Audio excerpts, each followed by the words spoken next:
Hi అండి. అందరికీ నమస్కారం. Welcome to my channel. ఈ వీడియోలో ఏపీ ప్రభుత్వ పెన్షనర్స్ అందరికీ ఇప్పుడే అందిన అతి ముఖ్యమైన శుభవార్త అండి.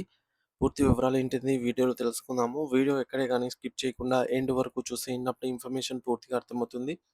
అలాగే వీడియో చూస్తున్న ప్రతి ఒక్కరు వీడియోకి లైక్ చేయండి ఫ్రెండ్స్. ఈ వీడియోని తోటి ఉద్యోగ పెన్షన్ మిత్రులతో అయితే షేర్ చేయండి. కొత్తగా మన ఛానల్ చూస్తున్న వారు ఇంకా ఎవరైనా సబ్స్క్రైబ్ చేసుకోకపోతే వెంటనే మన ఛానల్ అయితే సబ్స్క్రైబ్ చేసుకోండి. సబ్స్క్రైబ్ చేసుకోవడం వల్ల నేను చేసే ప్రతి ఒక్క వీడియో మీ వరకు రీచ్ అవుతుంది. సో, ఇక ఆలస్యం చేయకుండా వివరాల్లోకైతే వెళ్ళిపోదాము. ఫ్రెండ్స్, పెన్షనర్ మిత్రులందరికీ నమస్కారం అండి. మనందరి జీవితాల్లో వెలుగులు నింపే ఒక అత్యంత ముఖ్యమైన వార్త ఇప్పుడు మన ముందుకొచ్చేసింది. గత కొన్నేళ్లుగా పెన్షనర్లు ఎదుర్కొంటున్న కమ్యూటేషన్ రికవరీ కాలపరిమితి తగ్గింపు విషయంలో ఒక గొప్ప మలుపు అయితే చోటు చేసుకుందండి. దీనివల్ల లక్షలాది మంది విశ్రాంత ఉద్యోగుల మనసుల్లో కొత్త ఆశలైతే చిగురిస్తున్నాయి. మన కళ్ళ ముందు ఇప్పుడు భారత అత్యున్నత న్యాయస్థానమైనటువంటి సుప్రీం కోర్ట్ ఆఫ్ ఇండియాకు సంబంధించి రికార్డ్ ఆఫ్ ప్రొసీడింగ్స్ అనే అధికారిక పత్రం అయితే ఉందండి. ఇది కేవలం ఒక కాగితం ముక్క కాదు. ఇది పెన్షనర్ల హక్కుల పోరాటంలో ఒక కీలకమైన అడుగు. ఈ పత్రం ప్రకారంగా సివిల్ డైరీ నంబర్ 44326/2025 కింద ఒక special leave petition దాఖలైంది. Andhra Pradesh high court గతంలో ఇచ్చిన తీర్పును సవాలు చేస్తూ ఈ పిటిషన్ అయితే వేశారు. అమరావతిలో హైకోర్టు అమరావతిలోని హైకోర్టులో ఏప్రిల్ 28, 2025న అప్పారావు గారు దాఖలు చేసిన రిట్ పిటిషన్‌ను హైకోర్టు తిరస్కరించింది. కానీ ఆయన పట్టు వదలకుండా సుప్రీంకోర్టును అయితే ఆశ్రయించారు. ఈ కేసును తదుపరి సుప్రీంకోర్టులో అప్పీల్ చేశారు. ఈ కేసులో పిటిషనర్ అయినటువంటి అప్పారావు గారు విశాఖపట్నం నివాసి మరియు మాజీ తహసీల్దారు. ఆయన ఆంధ్రప్రదేశ్ ప్రభుత్వానికి వ్యతిరేకంగా ఈ పోరాటాన్నయితే కొనసాగిస్తూ ఉన్నారు. సుప్రీంకోర్టు సెప్టెంబర్ 12, 2025న ఈ కేసును విచారణకైతే స్వీకరించింది. కోర్టులో వాదనలు విన్న తర్వాత న్యాయమూర్తులు ఒక కీలకమైన ఆదేశాన్ని అయితే జారీ చేశారండి. అదేమిటంటే హైకోర్టు ఇచ్చిన తీర్పు కాపీని సమర్పించడంలో జరిగిన జాప్యాన్ని క్షమించి ఈ అంశంపై స్పష్టత ఇవ్వవలసిందిగా ఆంధ్రప్రదేశ్ ప్రభుత్వానికైతే నోటీసులు జారీ చేశారు. అయితే ఈ నోటీసులకు సమాధానం ఇవ్వడానికి ప్రభుత్వానికి ఒక 6 వారాల సమయాన్నయితే కేటాయించారు. అంటే ప్రభుత్వం ఇప్పుడు సుప్రీం కోర్టుకు సమాధానమే చెప్పుకోవాలి. కమ్యూటేషన్ రికవరీని ఎందుకు తగ్గించకూడదు అనే ప్రశ్నకు ప్రభుత్వం ఇచ్చే వివరణపై మనందరి భవిష్యత్తు ఆధారపడి ఉంటుంది. దీనివల్ల మనకు అర్థమవుతున్న విషయం ఏమిటంటే 15 ఏళ్ల రికవరీ కాలపరిమితిని తగ్గించాలనే మన పోరాటం ఇంకా సజీవంగానే ఉంది. ఇది ఇప్పుడు దేశ అత్యున్నత స్థాయికైతే చేరింది. ఈ వార్త ఇప్పుడు తెలుగు రాష్ట్రాలైనటువంటి ఏపీ, తెలంగాణలలో సంచలనంగా మారింది. ప్రభుత్వ ఉద్యోగులు రిటైర్ అయిన తర్వాత తమ అవసరాల కోసం పొందే కమ్యుటేషన్ మొత్తం మీద విధిస్తున్న ఈ 15 ఏళ్ల కోత అనేది ఇప్పుడు ప్రధాన చర్చనీయాంశంగా అయితే మారింది. ఈ special leave petition SLP number మనం చూసుకోవచ్చు. ద్వారా సుప్రీం కోర్టు నోటీసులు ఇవ్వటం అనేది ఒక సాధారణ విషయం అయితే కాదు. ఇది పెన్షనర్ల పక్షాన ఒక నైతిక విజయం అని చెప్పవచ్చు. అసలు కమ్యుటేషన్ అంటే ఏమిటో మనం లోతుగా అర్థం చేసుకోవాలి.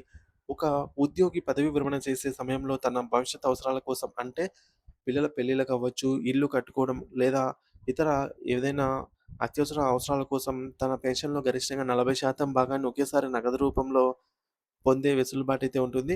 ఇలా ముందుగానే తీసుకున్న మొత్తాన్ని ప్రభుత్వం ప్రతి నెల పెన్షన్ నుంచి కోత విధించి ఆహ్, 15 సంవత్సరాలు దీన్ని రికవరీ చేస్తుంది.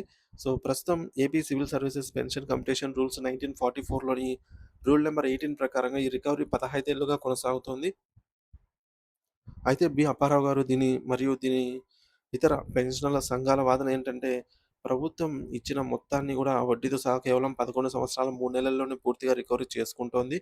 అంటే ఆ తర్వాత మిగిలిన 3 సంవత్సరాల 9 నెలల పాటు పెన్షనర్ల నుంచి డబ్బులు వసూలు చేయటం అనేది చట్టవిరుద్ధం మరియు అనైతికమని వారు వాదిస్తున్నారు. తన సొంత కేసుల్లో ప్రభుత్వం ఇప్పటికే సుమారు రూ. 7,85,000 రికవరీ చేసిందని, అయినా ఇంకా కొంత కోత విధించడం వల్ల ప్రభుత్వానికి అనవసరమైన ఆర్థిక లాభం కలుగుతోందని ఆయన పిటిషన్‌లో వివరించారు. ఇది సహజ న్యాయ సూత్రాలకు విరుద్ధము. ప్రభుత్వం ప్రజల పక్షాన చూడాలి కానీ పెన్షనర్ల వద్ద నుంచి అదనంగా వసూలు చేయకూడదని అంటున్నారు. అయితే ఈ పోరాటంలో మనకు అండగా నిలుస్తూ ఉన్నటువంటి శ్రీ టీఎంబీ బుచ్చిరాజు గారు, ఈయన general secretary association for AP pensioners settled at Hyderabad అండి. ఈ అంశంపై ఒక సమగ్రమైన నివేదికను రూపొందించారు. ఆయన అనేక హోదాల్లో పెన్షనర్ల కోసం పనిచేస్తూ ఉన్నారు. ఆయన వాదన ప్రకారంగా 1944 నాటి కాలం చెల్లినటువంటి నిబంధనలను ఇప్పటికీ అమలు చేయడం సరైనదే కాదని ఆ రోజుల్లో మనుషులు సగటు ఆయుర్దాయం అనేది తక్కువుండేది. సో, ఇప్పుడు వైద్య సదుపాయాలు పెరగడం వల్ల మనుషులు ఆయుర్దాయం అనేది 70 ఏళ్లకు పైగా జీవిస్తున్నారు. 1986లో సగటు ఆయుర్దాయం అనేది 57 సంవత్సరాలు ఉండేది. నేడది 70 ఏళ్లకు చేరుకుంది. అలాగే వడ్డీ రేట్లు కూడా కాలక్రమేణా మారుతూ వస్తున్నాయి. ఒకప్పుడు ఒక రూపాయి కమ్యుటేషన్ విలువకు రూ. 10.46 ఉంటే అది ఇప్పుడు రూ. 8.19కి పడిపోయింది. సో, ఇలాంటి గణాంకాలన్నీ పరిగణనలోకి తీసుకుంటే రికవరీ కాల పరిమితిని 15 ఏళ్ల నుంచి 11 ఏళ్లకు తగ్గించాల్సిన అవసరం ఎంతైనా ఉంది. సుప్రీంకోర్టు ఈ కేసులో ఇచ్చే తీర్పు కేవలం ఒక వ్యక్తికి లేదా ఒక రాష్ట్రానికి మాత్రమే పరిమితం కాదు. ఇది దేశవ్యాప్తంగా ఉన్న కోట్లాది మంది పెన్షనర్ల జీవితాలను ప్రభావితం చేస్తుంది. ఇది ఒక చారిత్రాత్మక తీర్పుగా మారే అవకాశము ఉంది. పెన్షన్ అనేది ప్రభుత్వం ఇచ్చే దానం కాదు. అది ఉద్యోగి తన జీవితకాలం చేసిన సేవకు లభించే చట్టబద్ధమైన హక్కు. వృద్ధాప్యంలో ఆసరాగా నిలవాల్సిన పెన్షన్‌పై అనవసరమైన కోతలు విధించడం వల్ల పెన్షనర్లు ఆర్థికంగా కృంగిపోతున్నారు. సుప్రీంకోర్టు గనక పెన్షనర్ల వాదనతో ఏకీభవిస్తే పెన్షనర్లకు భారీ ఆర్థిక ఊరట లభిస్తుంది. ప్రభుత్వం కూడా కేవలం నిబంధనలకే పరిమితం కాకుండా మానవతా దృక్పథంతో ఆలోచించి కాలానుగుణంగా మార్పులు చేయాలి. పెన్షనర్లు ఎటువంటి అదనపు ప్రయోజనాలేమీ కోరటం లేదు. కేవలం ప్రభుత్వం తీసుకున్న డబ్బు తీరిపోయిన వెంటనే తమ పెన్షన్‌ను పునరుద్ధరించాలని మాత్రమే కోరుతున్నారు. ఈ న్యాయ పోరాటంలో అప్పారావు గారి ధైర్యం, బుచ్చిరాజు గారి విశ్లేషణ మనందరికీ మార్గదర్శకం. తుది తీర్పు వచ్చే వరకు మనం ఓపికగా వేచి చూడాలి అని అంతా మంచే జరుగుతుంది అన్నట్టుగా ఆశిద్దాం ఫ్రెండ్స్. అయితే ఇక్కడ మనం గుర్తుంచుకోవాల్సిన కొన్ని ముఖ్యమైన ఇంపార్టెంట్ పాయింట్స్ కొన్నున్నాయి. అవేంటంటే కమ్యుటేషన్ రికవరీ కాల పరిమితిని 15 ఏళ్ల నుంచి తగ్గించాలి అని సుప్రీంకోర్టులో పిటిషన్ దాఖలైతే అయ్యిందనమాట. హైకోర్టు నుంచి. సో, సుప్రీంకోర్టు ఆంధ్రప్రదేశ్ ప్రభుత్వానికి నోటీసులు కూడా జారీ చేసింది. ఈ మేరకు ఎందుకు ఈ కమ్యుటేషన్ రికవరీ కాలాన్ని తగ్గించకూడదో ఒక నివేదిక ఇవ్వాలి, ఒక వివరణ ఇవ్వాలి అనైతే సుప్రీంకోర్టు ఆదేశించింది.